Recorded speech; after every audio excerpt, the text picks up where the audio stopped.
Jail के अंदर जो काल कोठरी होती है या जिससे कैदी को सजाए मौत होने वाली होती है, उसकी क्या कहानी है? वो सजाए मौत के कैदी से आपकी मुलाकात हुई है जिसको अगले दिन या कुछ दिनों बाद सजाए मौत हो गई हो? शेर छम्मा में मिले से। अच्छा। उसे सुबह फांसी हुई थी। फयाज मलंग को मिले हम। ठीक। राना अमर था, उसको 2 दिन पहले मैं मिला हूँ। ये वो लोग थे जिनको मैं मिला हूँ फांसी से 1-2 दिन पहले। ठीक है। लास्ट डे जो होता है ना 2 दिन पहले, उनको ले जाते हैं सजाए मौत के सेल के साथ। उस चक्की के जो है ना अंदर टूटी भी नहीं लगी होती। अच्छा। वो नलका जो होता है ना वो ऐसे लगा होता है, बाहर से खुलना बाहर से बंद होना। अच्छा। वो उसका औजारबंद ले लेते हैं। अच्छा। ताकि ये बंदा सुसाइडिंग ना कर ले। कोई ब्लेड श्लेड उसके पास नहीं होता। एक प्लास्टिक का गिलास होता है, उसमें से पानी पीना है, प्लास्टिक का डब्बा, उसके अंदर दाल लेकर उसे रोटी खानी। अच्छा। लेकिन जो पनिशमेंट सेल होता है ना, उसके अंदर आजादी होती है। ये नहीं होता कि अपन बांधे रहते हैं काल कोठरी में। दरवाजा खुलता है, सुबह आप 4-5 घंटे बाहर फिरते हैं, आपको उल्टी हथकड़ी ऐसे लगाई होती है। अच्छा। ये लगा के आप फिर रहे होते हैं, वॉक करवा रहे होते हैं आपको। सही है। उसके बाद आपने बंद हो जाना। ठीक है। तो ये सारा सीन होता है सजाए मौत का सेल। कई ऐसे बंदे हैं जिनको हम मिले हुए, कईयों का नाम मुझे नहीं याद, लेकिन वो बस मौत वहां से ना स्मेल आती है एक मुर्दार की ना। अच्छा। कई दफा हमने जिंदगी में नोट किया है।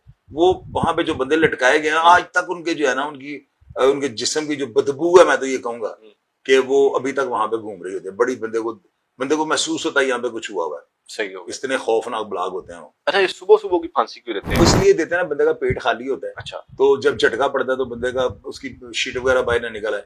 और दूसरा, पूरी जेल की गिनती लॉकअप होती है ऑलरेडी। ठीक है। एक बंदे को निकाल के फांसी लगा देते हैं। ठीक है। अगर सुबह का टाइम वो गिनती खुल जाती है, फिर कैदियों को दोबारा बंद करना और झटके के साथ गला देना बाहर निकल आए।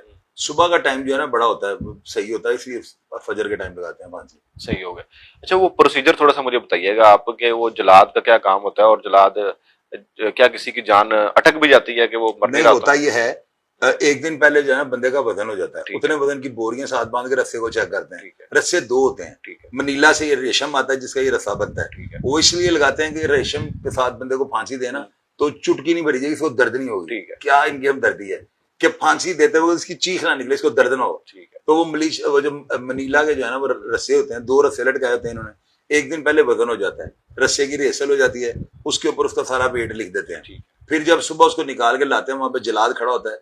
वहां पे आप समझ लें कि वहां पे बड़े बड़े अफसर होते हैं, एडिशनल सेशन जज भी बाद होता है, मजिस्ट्रेट होता है, जेल का सुपरिटेंडेंट होता है। वहां पे जो है ना बाहर पुलिस गश्त कर रही होती है और बड़ा टफ माहौल होता है वहां पे ना। अच्छा। इशारा वहां पे सिर्फ सुपरिटेंडेंट का चलना है। जो ही सुपरिटेंडेंट ने हाथ ऊपर करना है ना कि इसको ऊपर भेज दो, तो उसने जो है ना लीवर नीचे कर देना है। फट्टे जो खुलते हैं, बंदे का झटका पड़ता है तो बंदा उसका मुनका टूट जाता है। ये जो है ना रस्सा, इसकी लेंथ बंदे के वजन के हिसाब से की जाती है। अच्छा। अगर एक बंदे का वजन 150 किलो है, उसको 7 फुट का झटका देंगे तो वो तो गर्दन लैदा हो जाएगी। ऐसे उसके लिए फिर इसके रस्से को ना थोड़ा छोटा कर लेते हैं। इन्होंने पैमाइश रखी होती है कि इसका वजन 200 किलो है, इसको जो है ना 4 फुट का झटका देना ताकि गर्दन अलग ना हो। तो ये इस तरह करके सारी तरतीब बनी होती है। सुबह लटका देते हैं। बंदा जब मर जाता है, मौत की तस्दीक हो जाती है, उसकी बॉडी को जेल के बाहर निकालता है, फिर गिनती खुलती है जेल की। सही होगा।